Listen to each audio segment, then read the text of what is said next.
Okay, we're going to talk about diffusion and transports.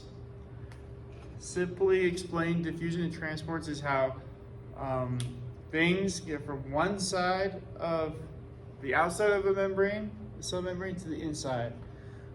We talked about a few videos ago about how the cell membrane is made up of phospholipids, and because of that, its properties make it possible for a simple diffusion, like small little particles that are non-polar can just diffuse through, and they follow what we call a gradient. A gradient can also be seen as a sled going down a hill. It wants to go down, because of that, the gravity brings the sled down the hill. The same thing is there's more on one side and less on the other, and there wants to be equilibrium, so it's going to go down to the other side. And this concept of gradient is really important for transports. And so transports are how they get things that are polar and bigger through the cell without having to basically break the cell membrane apart to get them through. There is simple transports with facilitated diffusion, and they look a lot like a little canal through the channel. There would be more on one side and less on the other, and so they'll go through it. But these can be made so they're activated with an action potential voltage, and because of that, it'll go through. Basically like a hatch that the hatch is open, it goes through.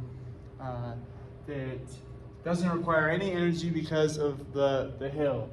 We're up on the top of the hill and the sled goes down. There are two different types of facilitated diffusion. There is the channel, and there's also a carrier. Carriers look like a triangle, and they will catch, and then they'll open up and they'll switch. It's kind of a cool mechanism allowing things through. These channels are much slower than the open channels. The carriers are kind of like Subway. Once they get a good line, it's going to take a while. Whereas this is more like McDonald's, fast, easy through the drive-through, and it'll get to the other side. Now there's facilitated diffusion, and then there's active. There's two types. There's primary and secondary active diffusion. Primary uses ATP, and it does the opposite of going down the hill. It goes up because it takes energy to get the sled back up the hill. We have to use something to do it. A good example of this is the sodium-potassium pump. The pump pumps out sodium and it pumps in potassium. Pumps in 2 potassium, pumps out 3 sodium. But the thing is, there's actually more potassium in here and less out here, and there's more sodium out here and way less in here. And that's why we need ATP. ATP allows the transport of sodium and potassium even though we're going up the hill. Now there is primary active diffusion and transport, and then there's secondary. Secondary is a lot like a dam. The dam uses the water going down the hill, spins a turbine, and then it will use the energy created to charge your phone from 0 up. And that's the same thing.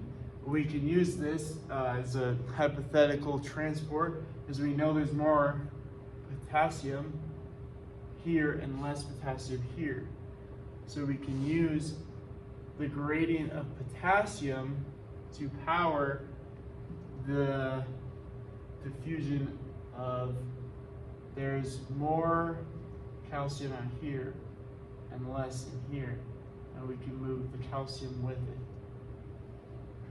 That is basically, it makes a partner with this. There's a gradient, and he partners together to bring potassium and calcium together. Even though calcium is going up the hill, it doesn't require any extra energy, any ATP, but it still uses energy, just in a different way. That is how the transports work and what they're used for. These are very important for the charges in the cell, and keeping it at a different charge in the outside so that the cell won't die. And it's pretty complicated, but those are the simple ways of doing cell transportation.